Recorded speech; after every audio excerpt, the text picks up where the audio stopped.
It's Sports by the Book at the South Point Studio. Here's Jeff Parles and Alex White.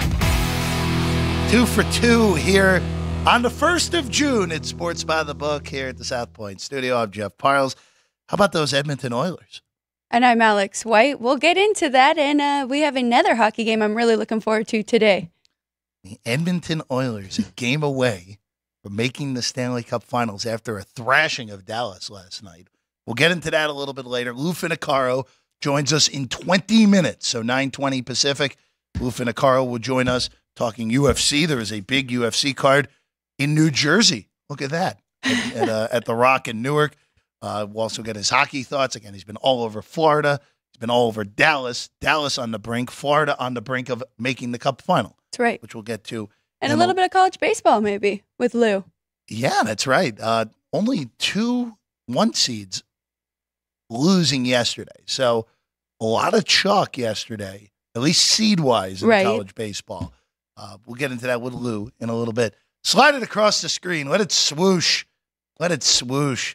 There's your starting 5. Let's get going to kick off today. And number 1, I know Alex White is a big soccer fan, but we get to start off with the biggest event and will be the worldwide, at least, the highest bet thing on planet Earth today. Maybe not in the United States, but on planet Earth, the number 1 bet thing. The whole soccer world descends on London and Wembley Stadium. Real Madrid, Borussia Dortmund, a weird season, but they're here. On the 3-leg lines, in most books, you're seeing minus 140 on Real Madrid, plus 360 on Borussia Dortmund, 3-1 on the draw. The totals, either 2.5 with juice on the over or 3 with juice on the under for this one in London. I'm going to leave the soccer bets and analysis to you, Jeff. I'm gonna stick to what I know, and that is number 2. We've got some hockey here today. Game 6, Rangers trying to avoid elimination. Florida up 3-2 in the series, and they're a big favorite at home, minus 170. Total, of course, 5.5. Juiced to the under a lot, minus 135. Rangers, if you like them on the money line, plus 145, and we'll get into that, what we like in this game. Rangers have really struggled on 5-on-5. Been great on special teams, have not been good 5-on-5 in this series, and really, honestly, this whole postseason this year. But they're here trying to stave off elimination tonight in South Florida. Number 3, UFC 302 in Newark tonight. Dustin Poirier is a huge dog tonight in the main event against Islam Makhachev. Makhachev, a big favorite behind us. If you want the full breakdown of the card, stick with us. Lou Finicaro will join us 20 after the hour. So Lou, of course, we know one of the best UFC handicappers there is out there, will break down the whole card in about 15 minutes from now, Alex. Really excited, especially to get his best dog on the card. Number 4, elite pitching in Philadelphia. Cardinals send Sonny Gray with a 2.6 ERA, 67 strikeouts to his 12 walks against Ranger Suarez and the Phillies, 1.75 ERA, 77 strikeouts to 16 walks. Phillies, $1.40 total, and that went 7.5. Maybe a little no run scored in the first inning between these two with that strikeout and ball ratio, but we'll get into that as well. Philadelphia, Major League's best still, 40-18, even the Yankees right on their tails, only a half game behind them for the best record in all of Major League Baseball. Aaron Judge had a nice month of May, to put it politely. Almost a homer a day in the month of May for games played, that is, for the Yankees for Mr. Judge. And then number 5, we got a few things here. I'll go with what's on the sheet, and then I'll bring up what just is about to begin in Indianapolis as well. Women's College World Series continues. They're deep into into nearing the finals there in Oklahoma City. College World Series, only 2 1 seeds lost yesterday, so a lot of seed chalk. So a whole slate of games today, just about getting underway across the country. Be on the lookout for your schedule. Odds available behind us, as always, on the college baseball. First game up of real note, I would say Vanderbilt, one of the national powers, a little bit of a down year, lost their first game yesterday. They're a favorite against High Point. That's about to begin in about 5 minutes. And also, too, Alex White, we'll give a 5B here, just underway in Indianapolis. First time Angel Reese and Caitlin Clark take on each other in the WNBA. The Chicago Sky off to a surprisingly solid start against the Fever, who we've talked about. The league has done them no favors, off to a 1-8 start. Fever were a small favorite in this game. Yes, they were. A little bit of money towards Indiana, though. They opened a bigger favorite than they closed. I saw Pick'em at some places. Cardoso might make her debut today. She has been injured for Chicago. Of course, third draft pick overall. Angel Reese has really stepped up in that spot. But, yeah, it should be a great one between the rookies. First Commissioner's Cup of the year. I love these Commissioner Cup games. They're very meaningful, and you'll get the best effort from both teams. Not that you don't every game in WNBA, because you really do, compared to other sports, but always good ones. I misspoke, of course. Chicago favorite, of course, but the money, as you said, coming in on Indiana. Pick 1, Chicago 1 were the numbers predominantly out there.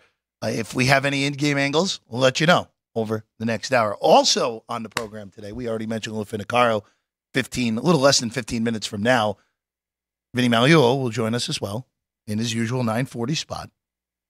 We'll see what Vinny has for us today. There's some boxing out there as well. It's a lot of fighting here today on a Saturday to kick off the month of June, which is kind of crazy because 3 months from now we'll be talking college football. 3 months from now, Alex White, we're slowly but surely making it back to football season.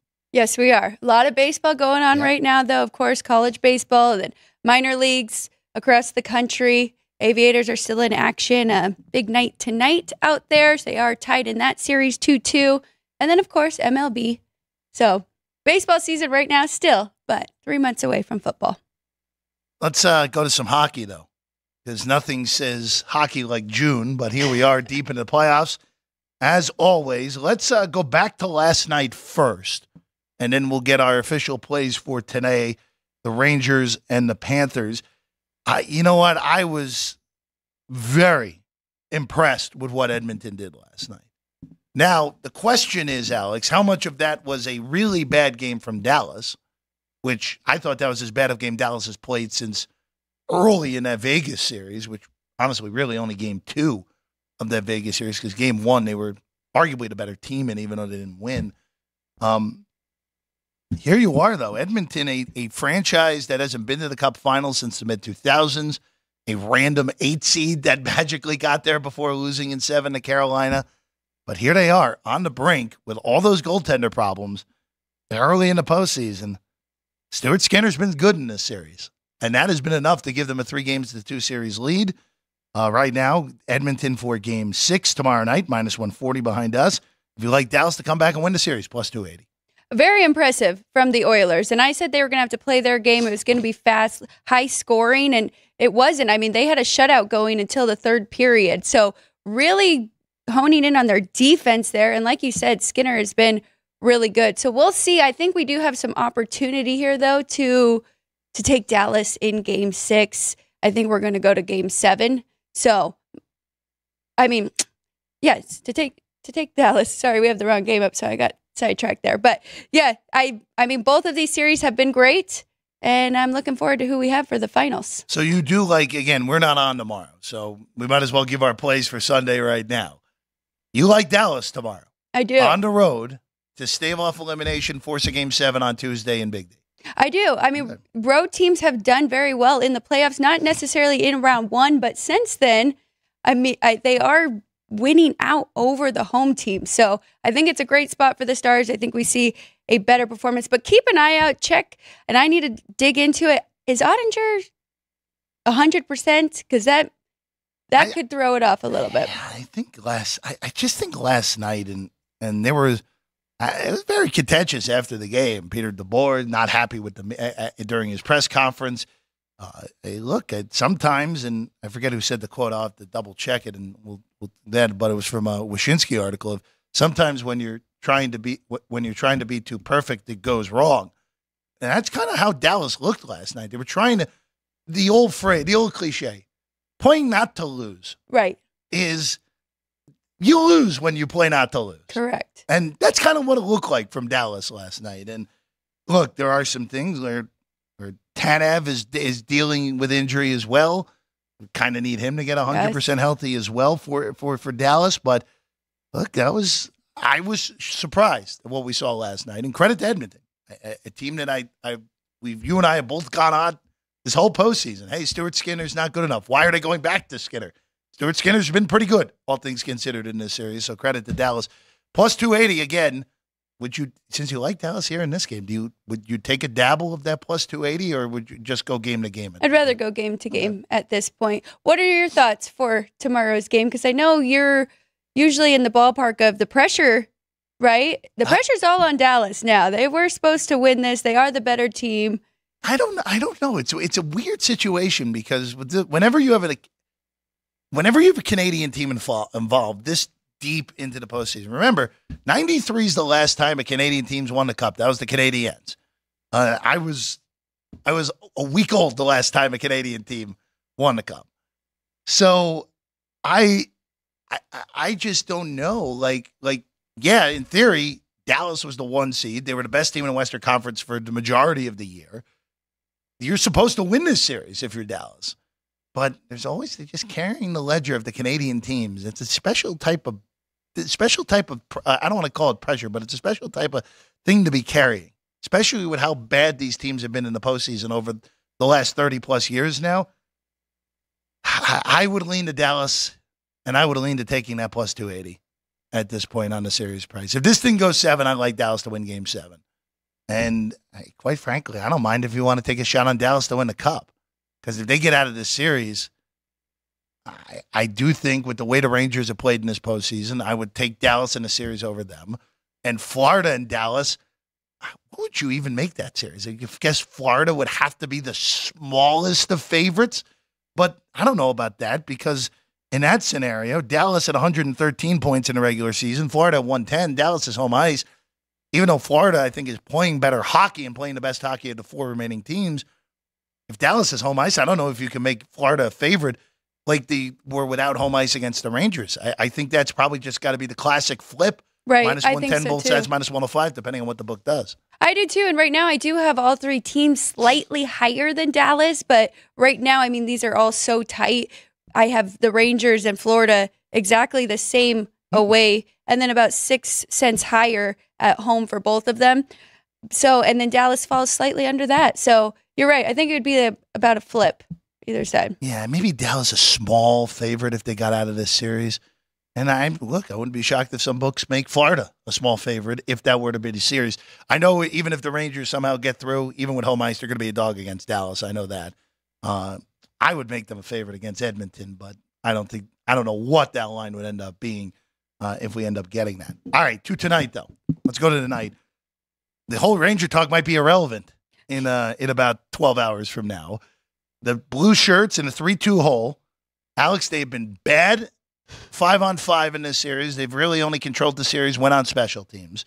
Shesterkin has played very well in this series. Hasn't been his fault. But Bobrovsky, as we've talked about all postseason, when he's good, that's when Florida has the capability of winning a Stanley Cup. And for the majority of this postseason, really only 2 games. Game 1 against Boston and the 1 loss against Tampa. Bobrovsky's been really good in this postseason. And here you are, Florida minus 500 favorite to win this series with a 3-2 lead. Tonight, Alex, the line hasn't moved. It's been stuck on minus 165 now for about 36 hours. 5.5 the total. Juice has changed a little bit. $1.30 now to minus 135. Juice to the under. We talked about this yesterday. It's a matter of comfort of you maybe would look at a first period under instead. That's minus 130 on the under 1.5. But I think Florida does wrap this thing. I really do. Yeah, I do. I think Florida wraps this thing tonight, and they move on. And the Rangers, another, again, President's Trophy. We know the quote-unquote curse, but hey, they won 2 series with the President's Trophy. I'm getting about 20 cents value here on the side because I think that number is too high at minus 165. I see plus 148 is the best out there. So I will be backing the Rangers tonight, mostly because of that. I know you are correct. They have struggled on 5-on-5, and of their 11 goals, 9 of them have come from just 3 players. They need more people to step up. And Florida, on the other side, have gotten efficiency from all of their stars.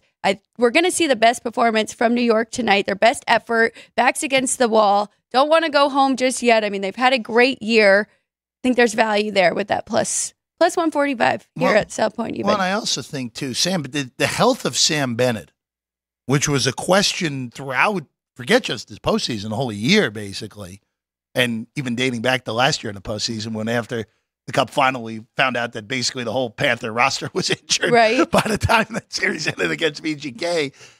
Look, Sam Bennett is healthy. And if he's healthy, he's a very difficult matchup for anyone, especially the way that, and it's weird because I thought the Rangers would be able to handle the physicality of the Panthers.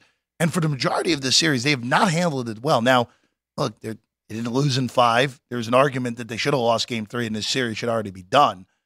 But look, the Rangers were the best team in the regular season, and their goalie, even though in a 3-2 hole, has been great in this postseason. And you and I both know hot goaltenders can steal series. Shesterkin could very easily come out today. Florida could control the play. Shesterkin has a great game, and the Rangers win 3-1, 3-2, 2-1, whatever it is. They very easily could steal this game behind Shesterkin. And if you get a Game 7 in Madison Square Garden, all bets are off completely at that point. 100%. And you're right when you say they'll control the game because they have outshot the Rangers. I mean, just in the last game, 37-27. And they've also drawn more power play opportunities, 4 more in the first 5 games. And they've converted 5 for a solid 27.8% on power play. So, yes, offensively, they have dominated in this series, but they got Shesterkin. They have a great roster. I think we're going to see a lot of people step up in this one. I just want to shift quickly, Alex, because we'll have loose thoughts on this. I just what advice-wise more than anything here. No plays. I don't have anything in college baseball today. I don't know if you happen to have anything, but for people that are just happening to come into a new sport, and this would even work for the WNBA for people who are new to betting a sport. And people, hey, look, we know a lot of people are doing this recreationally for fun. Hey, this game happens to be on, and all of a sudden I want to bet on Stetson and Alabama baseball because it happens to be on my television. I'm just throwing a game out there as an example. But is there any advice for people that are just coming in, whether it be a sport that they're unfamiliar with, and other than, hey, tread carefully? Is there anything else that you would give at least some advice of, again, and this would work for, hey, people are betting the WNBA at a different clip, as Vinny told us yesterday. Started off with soccer, because I think you have some advice for that sport. Okay. And maybe that will help me think of mine is not really advice. Mine is just, when I say it, people will say, no bleep Sherlock. But it happens all the time with this. Soccer, if you're betting the Champions League final today, by the way, I do have a play on it. I am taking the goal with Borussia Dortmund on the goal line. We'll take a goal. We'll take 1, +1, -125. So that's, if here at the South Point, the sheet I have in front of me, and this is the goal line and the total. That's for the 90 minutes and stoppage time. If that goes to overtime, forget what happens in overtime. This is regulation plus, hey, when it's 90, hey, when the ref puts, hey, 5 minutes of stoppage time at the end of regulation, that's all it goes for. There are other bets as well out there at other books. Team to lift the trophy. That's the one who ends up winning the trophy at the end of the game, whether it's regulation or overtime or penalty kicks. There's also the 3-way line, which I mentioned in the starting 5. That's 90 minutes only, plus the stoppage time. That's going to be Team A to win, Team B to win, and draw. So just make sure you bet what you're intending to bet correctly, because the last thing you want to do is go to the counter after the game and they tell you, oh, you didn't have the winner here.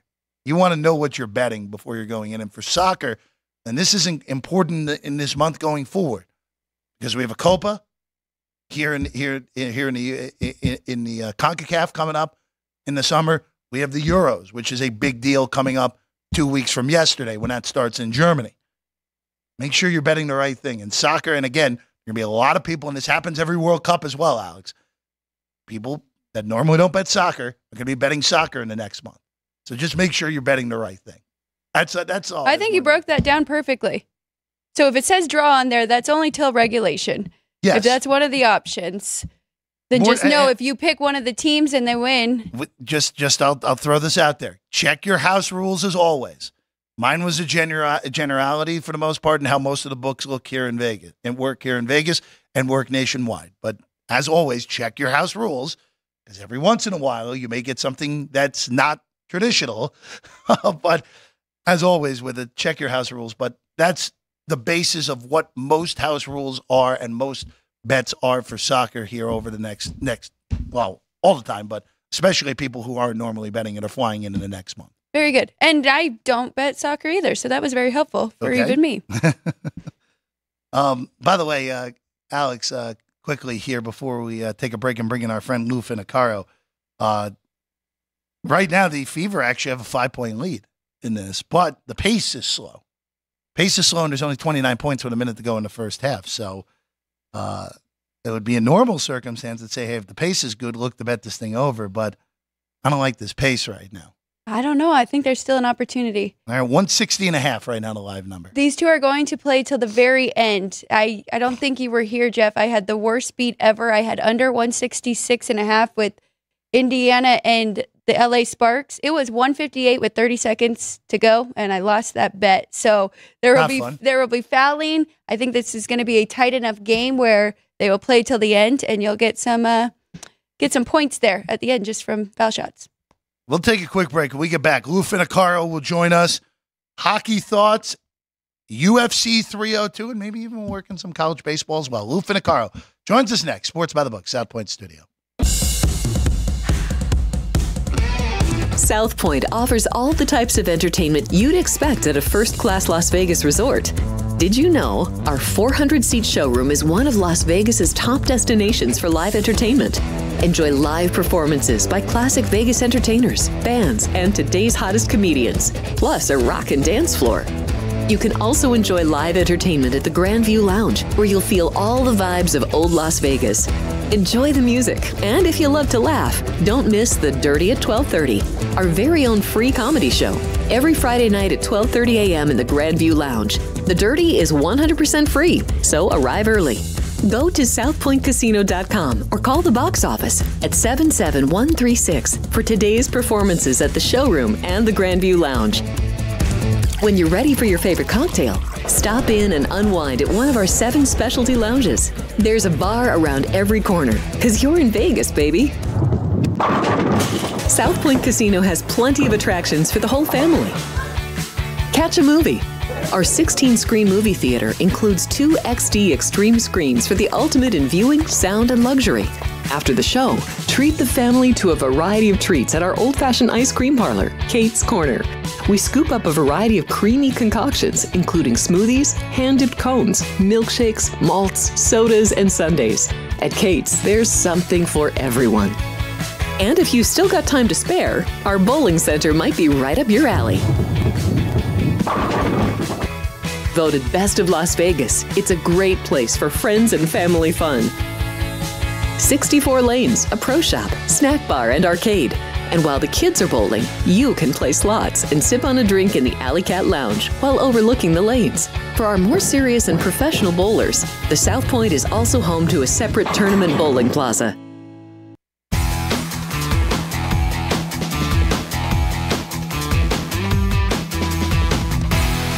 Welcome back in Sports by the Book.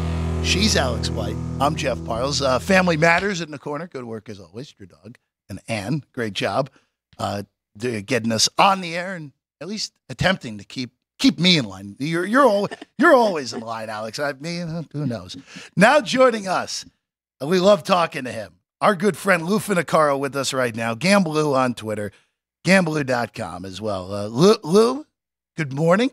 It's very rare that I get to say big fight card in New Jersey on the UFC side. I know they've had some in the past there, but here we are, UFC 302 in Newark tonight. And let's just start with the main event, Islam against Poirier here. And Dustin is a big dog in this main event here tonight. First of all, Alex and Jeff, thanks for having me on. We'll get right into it. Yes, the UFC in Newark. We have Poirier, a grizzled veteran, 35 years old, acknowledging this is probably his last attempt at undisputed world title. He comes in really a dynamic athlete that's faced the elite of his division. In Makhachev, his opponent, we have the pound-for-pound GOAT of the UFC now, who has come in on the heels of Khabib Nurmagomedov. He's the prodigy of Khabib. He is a grappler world class. And in Poirier's two previous attempts at the title, the undisputed title, he was submitted once by Khabib, once by Charles Oliveira. So his Achilles heel is his propensity to get submitted, and that is where Makhachev is at his best. Now, Makhachev has pride, and he's pretty proud of his striking. Should Makhachev come out and try and tangle with Poirier on the feet for a while, he awards Poirier the chance for Poirier to knock Makhachev out. Makhachev in his second UFC fight was knocked out. So the way I'm going to attack this fight, I'm going to take Poirier to win by KO, TKO, or DQ, which is available at many outlets. And that is a plus 750 proposition. You take that just over a unit because of the steep price. Then I'm going to take Makhachev via submission, which I'm seeing priced around in the market at minus 120. I'll take a flat 2 units there to win maybe 1.6 units. And that's the most likely scenario here. Makhachev may come out, and then once Poirier stings him on the feet, he's going to go right to trying to ground Poirier and submit him, and I expect that's probably the likely outcome. Should he charge at Poirier immediately and try and tackle him, and Poirier knees him in the head and knocks him out, we're covered. And that's a win-win scenario, trying to find some value and some plus price out of a obtusely priced main event. Lou, I love that. Looking at both of their strengths there. And there's plenty of ways that you can bet UFC. You just gave us submission and knockout. Are there any fights that you like going the distance to be won by decision? Yeah, there are. And I'll go down in the card to some ladies. Jocelyn Edwards is fighting an Argentinian fighter named Eileen Perez. Now, months ago in Vegas at the Performance Institute, these two got into a scrap, and it wasn't a scheduled scrap. And Jocelyn Edwards gave Perez a shiner, and Perez's corner man, by the way, these are ladies, the corner man for Perez choked Jocelyn Edwards unconscious, according to Edwards. The UFC, in their brilliance, decided to put them together into a fight. This fight is lined at 2.5 rounds for a 3-round fight to go over minus 350 or so.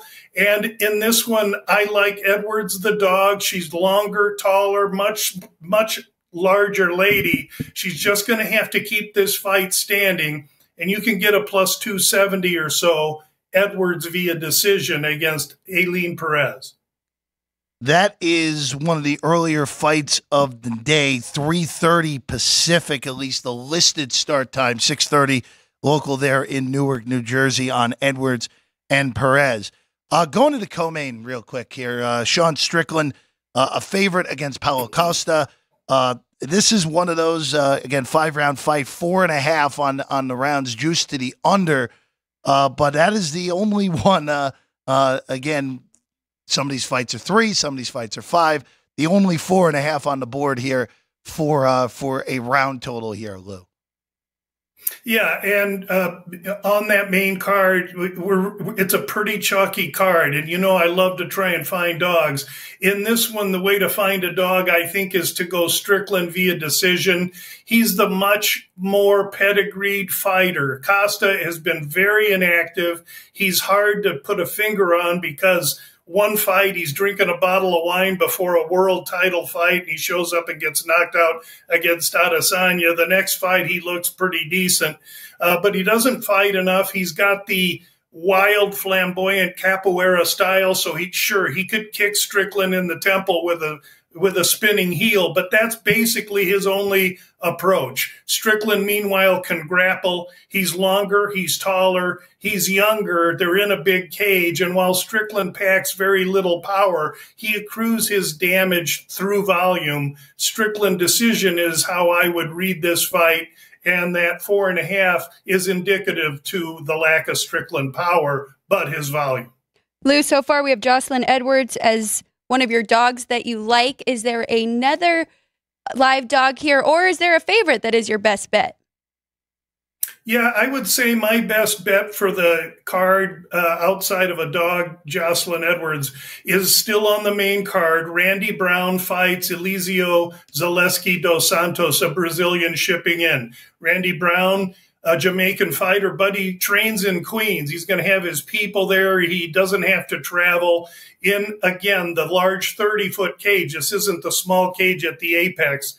Randy Brown, 4 inches taller, 4-inch reach advantage, 4 or 5 years younger than Zaleski dos Santos. And Zaleski dos Santos, much like Paulo Costa, he has that flamboyant striking capoeira style. And so he's going to have to rely on trying to catch Randy Brown. But I think Brown's youth, his size, his length, the fact he's in a 30-foot cage, all allows me to believe that fighting in front of his home people, he's going to give us his absolute best performance. He's only priced at maybe minus 170 or minus 175, and that would be my best bet on the slate, Randy Brown. Lou, I know that I'm about to ask you something that's a month away, but we haven't had a Conor McGregor fight in a long while. Of course, he got the significant injury that last time we saw him in the octagon. A little under a month from now here in Vegas, he'll take on Michael Chandler. Just, I know we don't have any, there are some betting lines out there, but still a month away. Just with Conor McGregor, obviously lightning bolted every which way possible, just a month out. Like, what are your initial thoughts here? And how do you handle McGregor fights when you know a lot of the public is just going to bet him blindly? They are, and I've seen early lines on this, Jeff, and they're close to pick 'em. And so if you're looking to take McGregor, jump on him like a fumble in the Super Bowl right now. And if you're looking for Chandler, I would be patient, because as the Irish droves come to town to bet McGregor, they're going to be betting him there often, and they're going to be betting him real late up until the time they drop the puck, if you will. So wait until, if you're a Chandler fan, the last minute to get a good plus price on him. The key to this fight will be the fact that it's at 170. McGregor won his title at 145. He fought Diaz at 155. He's bloated. He's full of the juice, if you know what I'm saying. He was seen at a nightclub the other night. His mind still wants it, but too much silk sheets, Veuve Clicquot champagne, and private jets, those are corrodants for fighters, and I don't expect Conor to have much outside of a round and a half. Now, will Chandler use IQ and run for a round and a half like Forrest Gump and tire McGregor out and have his way with him? Should he take that approach? I like Chandler a lot. However, Chandler tends to go in and stand toe-to-toe, and if he chooses to do that with McGregor, he's fighting McGregor's fight. So it's a month out. There's still a lot of moving parts. But my advice would be, if you're on Chandler or you like Chandler or want Chandler, be patient. If you're a McGregor fan, take it now. Very good, Lou. Let's move to the ice. We do have an elimination game tonight. The Rangers down one game in this series. I know you like Florida a lot, but New York, they're on the road facing elimination. You could get plus 145. Do you see any value there with New York? Alex, with road teams since the first round realizing a 20-13 record, the answer to that is absolutely yes. We will get, in both cases, the road teams in these next two fights, I was going to say, the hockey games, the best effort from each team. Their backs are against the wall. These young men are chasing a dream they've had since they were in fourth grade, going to 4 a.m. hockey practice. So we're going to get the best from the Rangers. Now, is it good enough? I'm not so sure, because Florida's big, heavy, thick style is just bludgeoning them on the forecheck. But with Shesterkin in the net, you have a world-class netminder that can turn a game all by himself. Though I have Florida futures, I'm going to wait on this one until they do drop the puck. And right before that, I think we'll even get a better price on the Rangers than we're seeing now. And I like the value on the road team. And then you just mentioned it, the other game, of course, Dallas goes into a 3-2 hole with last night's loss. They're tomorrow in Edmonton. I've been pleasantly surprised with what we've seen from the Oilers in this series, where they might have been much stronger on the back end. Skinner's been better. The defense has been better. But this is a closeout game. And again, Lou, we know the Canadian team has not won the Cup since 1993. Tremendous pressure on the Canadian team, but you hit it on the head, Jeff. I've never given Edmonton the credit for defense because they never earned it. But they've earned it these last 3 games. Their blue line's playing outstanding and really giving Skinner some confidence. That said, everybody's bailing off of the Dallas Stars, and I love the position. Again, these kids are chasing a dream. They were there last year, got close, and spit up on themselves. I look for Dallas's absolute best effort, and I'm looking for a Game 7 in both of these series. Lou, is there anything you like in college baseball today, or any futures even still that you can get out there for the road to Omaha? Wake Forest dropped their first game yesterday. They put in a freshman pitcher, and they saved their aces because they thought they would be facing East Carolina in the winner's bracket. Lo and behold, both Wake Forest and East Carolina lost their first game. Now they're playing in the loser's bracket. They're playing as we speak. Wake Forest is using a guy named Chase Burns, who's their ace, whereas East Carolina used their ace yesterday. Pitching advantage, Wake Forest, they're a slight favorite. I think the game is still scoreless. I look for Wake Forest to win a ball game today and still have depth of pitching in their back pocket as they move through the rest of this regional. That is the Greenville region. As Lou mentioned, Evansville pulled a big upset over ECU, and Virginia Commonwealth, the ones who upset Wake Forest yesterday. Right now, still no score, bottom 2 in the losers bracket. As we all expected, the only region where the 1 and the 2 seed both lost their opening games yesterday in the first day of the NCAA baseball tournament. He's Lou Finicaro, Gambler.com, at Gambler on Twitter as well. A staple on this show as well. We'll have him throughout the summer for UFC cards. We'll have him during football season as well. Big NFL bettor, as we know, with our good friend Lou Finicaro. Lou, pleasure as always. Thanks for hanging with us this morning. Thanks so much for having me on. Good luck, Alex and Jeff. Have a good day. Thank you very much. Lou Finicaro, everyone. All right, we'll take a quick break. When we get back, Vinny will join us. And when we come back, and also as well, we'll look at the baseball card. We haven't said anything on our plays for today. There's that great pitching matchup in Philadelphia as well. We're back with more Sports by the Book, South Point Studio.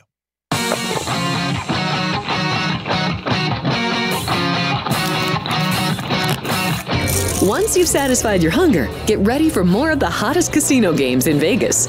Our 24-hour, 30-table non-smoking poker room proudly hosts all the most popular poker games with a variety of betting limits. Visit the poker room for a schedule of daily tournaments. Whether you're going to hold 'em or fold 'em, the best place for poker is at South Point Casino. You'll notice that our craps tables are usually the loudest in the casino. If you've never played, join one of our free craps lessons to find out what makes this game so exciting. Check with the craps dealer for schedules and give it a roll. Bingo is also an exciting way to spend your time. We offer 7 sessions of bingo every day. Bingo! And each session includes a cash ball jackpot, 12 bingo games, a progressive double action game, and a $10,000 bonus coverall. Electronic units are available. If you haven't played bingo with us, give it a try today. Guests can also get in on the action at our one-of-a-kind race and sports books. 2 separate rooms designed to maximize your experience and comfort. Our sports book, with over 400 seats, puts you right in the middle of the action, 24 hours a day. The friendly ticket writers are happy to help, and it's conveniently located next to the famous Del Mar Deli, where you'll find supersized portions of delicious deli items like roast beef, pastrami, and Reuben sandwiches, or soups, salads, and pizza, plus spectacular desserts fit for a king. And right next door is the race book, over 150 seats, each with its own TV screen. There are 16 interactive player terminals, so you can bet right from your seat.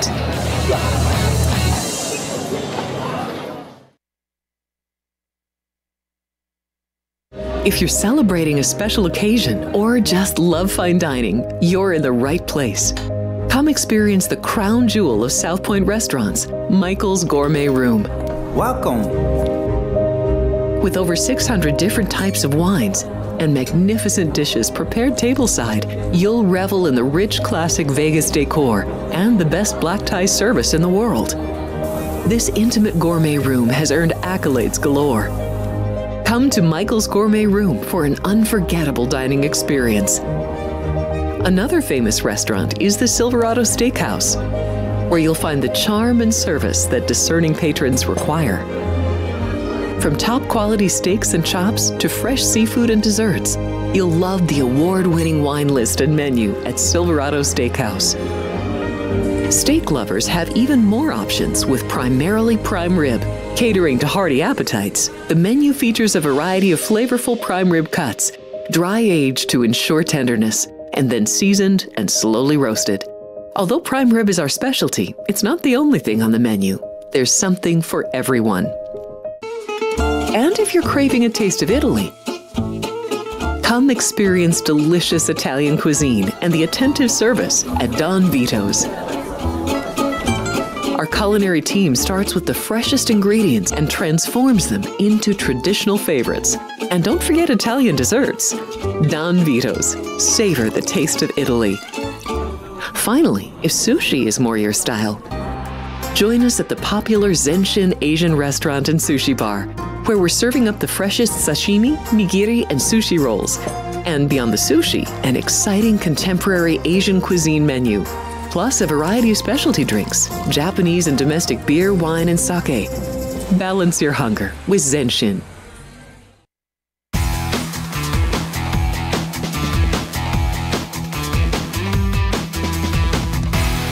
Welcome back in. South Point Studio. Sports by the Book is the show. I'm Jeff Parles. Alex White's alongside Vinny Magliulo will join us momentarily. Alex, let's go to the baseball card here for a few moments. The big pitching matchup of the days in Philadelphia. Ranger Suarez and his ERA, his league-leading best ERA, will take on Sonny Gray, who's been quite good for the Cardinals. Of course, the season started a little bit late for him, battling injury, now fully healthy, and has been every bit as good as the Cardinals would have hoped when giving him that big contract in the offseason. But the folks are betting Philadelphia here. How about from minus 137 to minus 160 here on the Phillies? It's all Ranger Suarez backing here at the South Point. Total of 7 on this one, so that total's moved from 7.5 to 7 here. I completely agree with that move. I do think that getting the Phillies at minus 140 was great value. At this point, I don't think there is any left. I would, like I kind of teased earlier, I would only look to under in the first 5 or maybe no runs scored in that first inning. I also do want to give it another thank you to Lou for coming on with us today. Absolutely. That was a great breakdown, and we just threw 3 different sports at him there. But that's it for me in this game. So I do want to bring up the Giants and the Yankees real quick, because our Logan Webb, who we like betting on in these parts, is on the mound here. Yes. And it's a big pitching mismatch here in this one. The Yankees will throw Poteet here today. Market has bet the Yankees. The Yankees are just playing outrageously well right now. They've now almost caught the Phillies for the best record in baseball. They're 40-19. Judge with 16 home runs in the month of May. The Yankees arguably, well, not arguably, the Yankees have the 2 favorites to win the MVP on the roster right now in Judge and Soto. Right now, I think it's interchangeable. I still lean Soto, but regardless. What's the price that we could take on the Giants? Do we need to be getting plus money at this point? It's minus 101. I get like the plus 108 plus 110. That's probably the time to hop in on the better pitcher here. At least I would say plus 110 there. Maybe you could take the first 5 with them. Expect Logan Webb to really shut him out in the first 5, and then. But I mean, Yankees are so good right now. It's tough to bet against that offense and that lineup. So the one other game I'll bring up before Vinny makes his way on set here. Garrett Crochet is pitching for the White Sox today. As we've talked about on this show, Crochet is awesome and has been great so far this year. He's the one guy who's worth backing with the White Sox. Now, we talk about pricing differentials, first 5 to full game. There is a 38 cents difference from full game price to first 5 in this game. It's even on the White Sox for the first 5. It's plus 138 for the full 9 plus. I think I'd even still rather just have the first 5 where I know I have the better pitcher, where Crochet's better than Gosser, who's going here today for Milwaukee, and not having to deal with that mess of a White Sox bullpen, as we know. Last 3 starts for Gosser, opponent's batting average is 333 compared to Kershaw, who is 1.36. Can the White Sox actually capitalize on that, though, when taking them in the first 5? I'm going to stay away from that. Yeah. Look, the Brewers, I'll give the Brewers credit. I did not think they were going to be that good. I thought they were going to regress pretty hard this year off of winning yet another Central title a year ago. They look pretty clearly to be the best team in the National League Central through the first 57 games. And look, find a way to get the 2 seed. May be tough with how the Dodgers and Phillies, we know how good the Dodgers are. The Phillies are playing very well. Best record in baseball. But look, Brewers may have home field yet again in a wild card series scenario as a 3 seed. Didn't work last year, but could have it yet again here in 2024. Joining us, standing today. Standing room only. Standing room only, anti-whatever chairs over there. Just throw it to the side. There we go. Make it a whole scene. I like it. Our guy, Vincenzo. Good morning, Jeffrey. Good morning. Alex, Good what's morning, happening? Vinny. How are you guys? Great. Good. How are you? Good. Oh, good. What's busy day today? I mean, we talked about it yesterday. Nice weekend. Little UFC. We got some boxing. Of course, got game 1 of the NBA Finals as well. Two game 6s in the right. NHL semis, which I think have a bit of a surprise theme to them. So it's all good. Very, very busy. Nice crowd in. How's college baseball doing, Vinny? We have day 2. Mm-hmm. Now it's already started for college baseball, but how's the betting? Betting's good.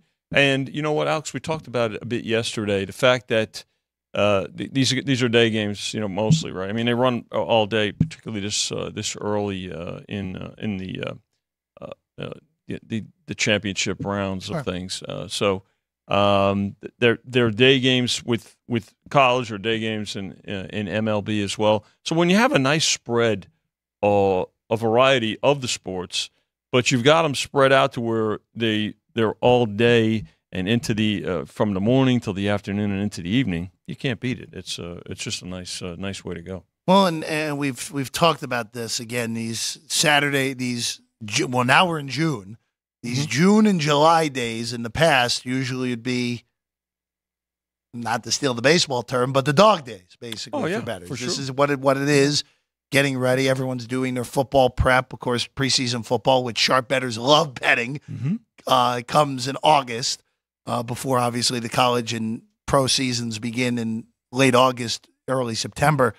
But these, as you talked about yesterday, and a day like this kind of proves this. You have a Champions League final. You have a big UFC card. You have boxing as well. The WNBA has a marquee game going early here today.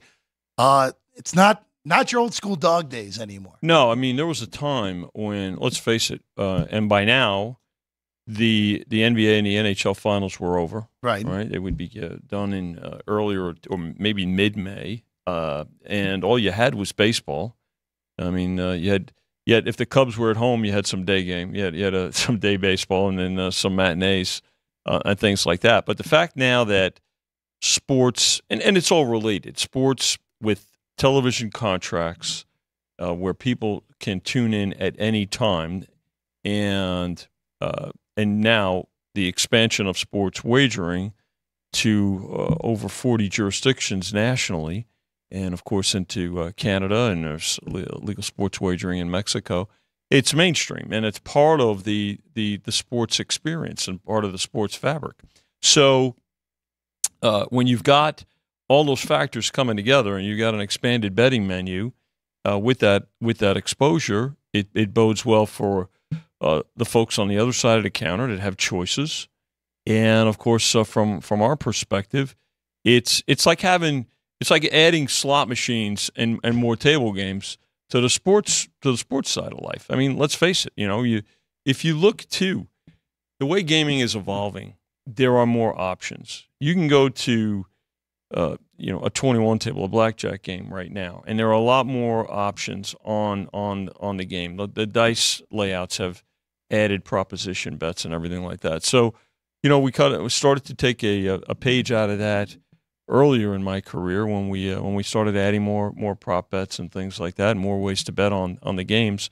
Well, now when you look at this expanded sports betting menu with, again, look at the WNBA is a great example. I mean, it was really a sharp bettor's game early on. And there were some really good handicappers out there because they zeroed in on it. These were folks that did not even think about betting baseball, and that was the only other thing going on right now.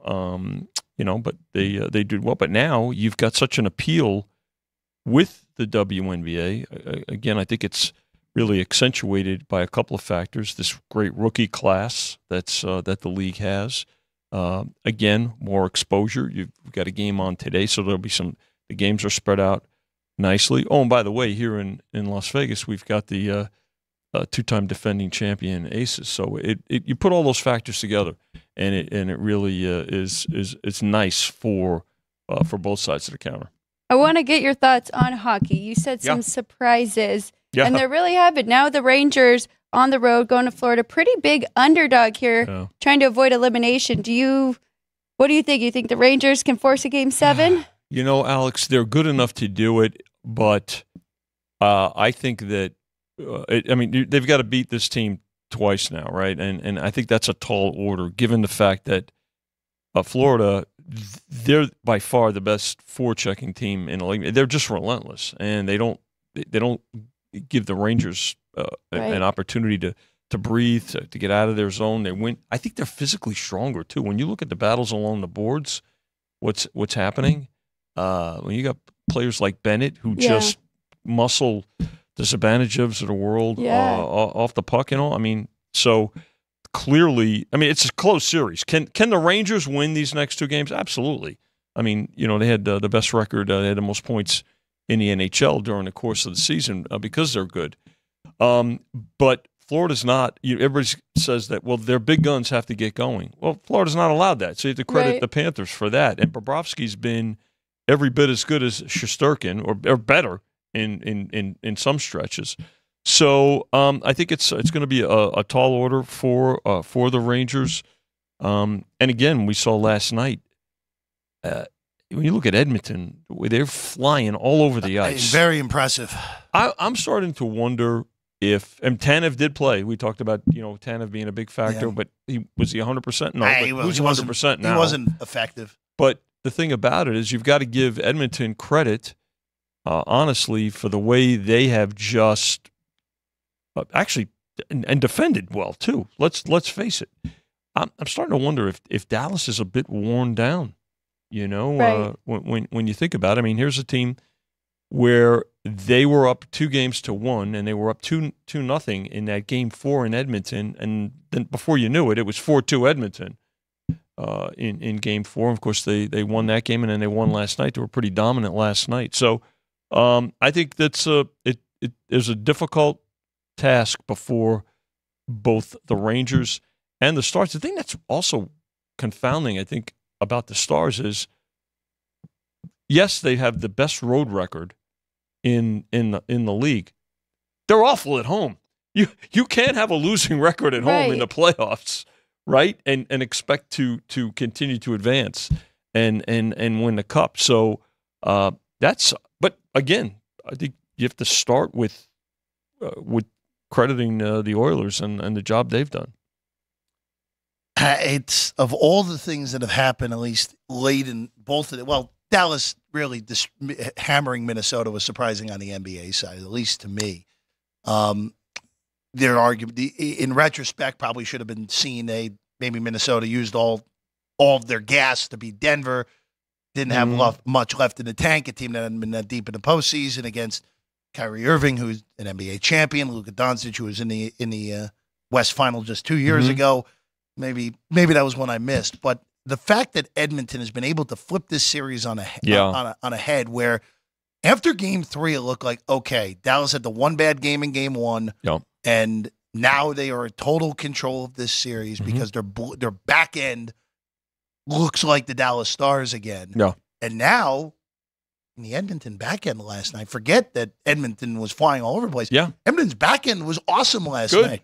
And Skinner's good. I know. It's something, Alex and I were, in the last round, you and I were stunned that they went back to Skinner after the 2 games with putting him on the bench. And Skinner in this series has been equal or better than Ottinger, which is, if you said that before the series, like, oh, Edmonton's probably going to win that series if that's the case. Oh, absolutely. Yeah, I think when you in handicapping the series, that you started in goal, right? Correct. With the you figured that Ottinger was better, frankly, and then you just kind of went out from there, right? Then you started to question, well, who had the better blue line? Was it Edmonton or Dallas? And Dallas there, and then the depth, right?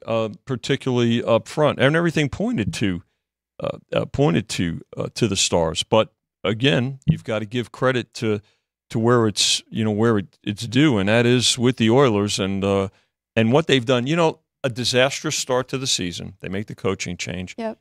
Then they go on a 16-game heater, and you could say, well, you know what? They didn't play the best competition there. Well, they still had to play, and they won 16 games in a row.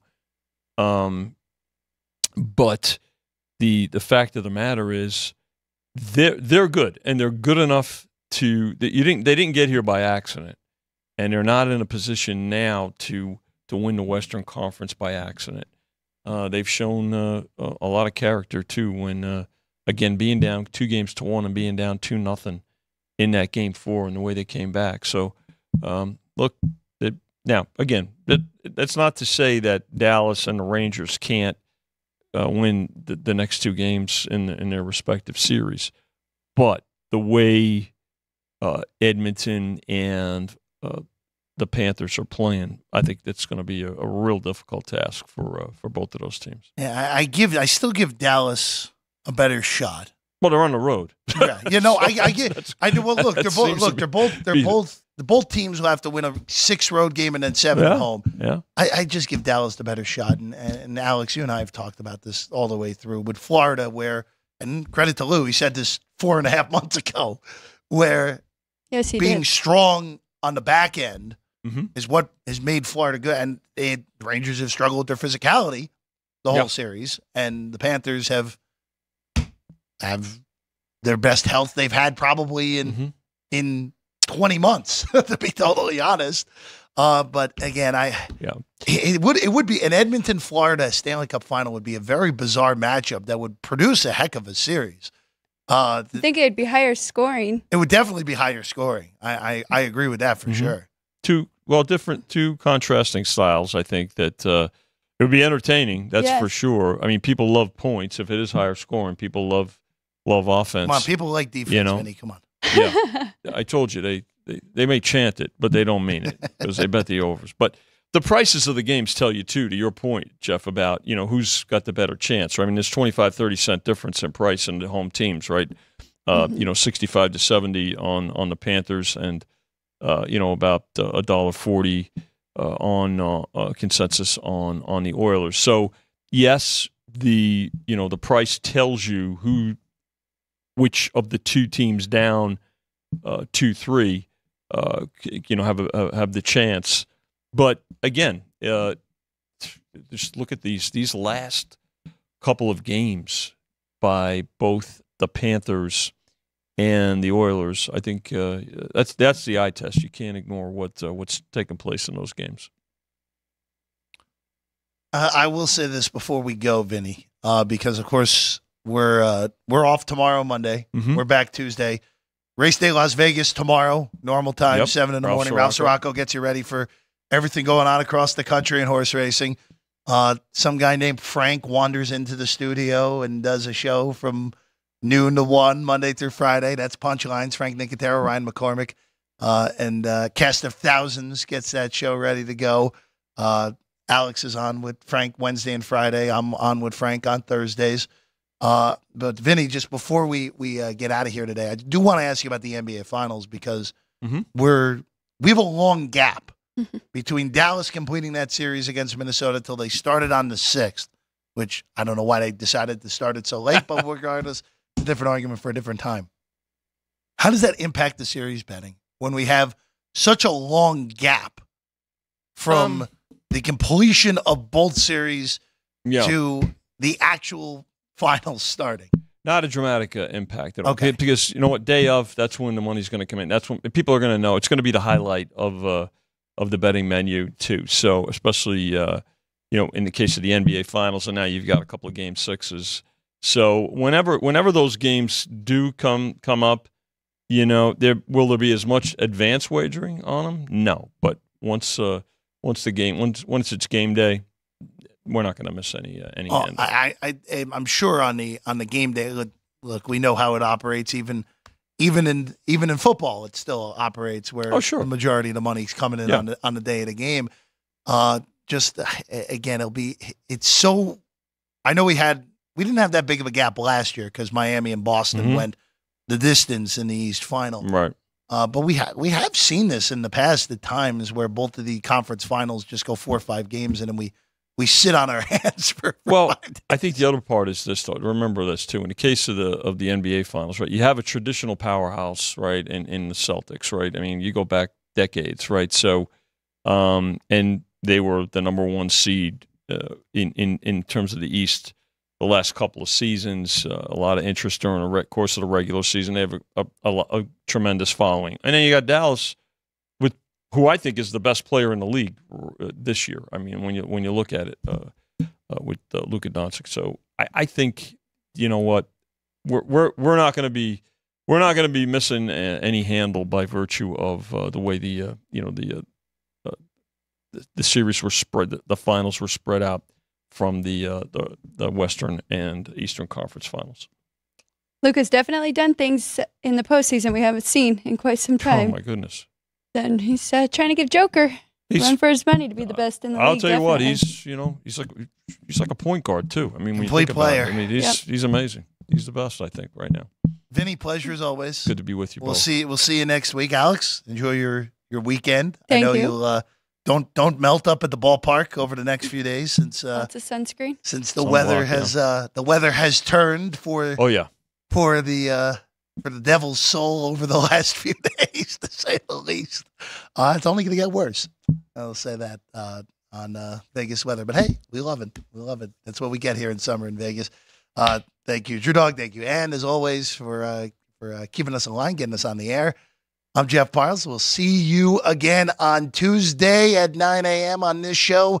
Ralph Sirocco here at 7 in the morning tomorrow on this channel, and Frank Nicotero here on Monday at noon. See you then. Sports by the Book, South Point Studio.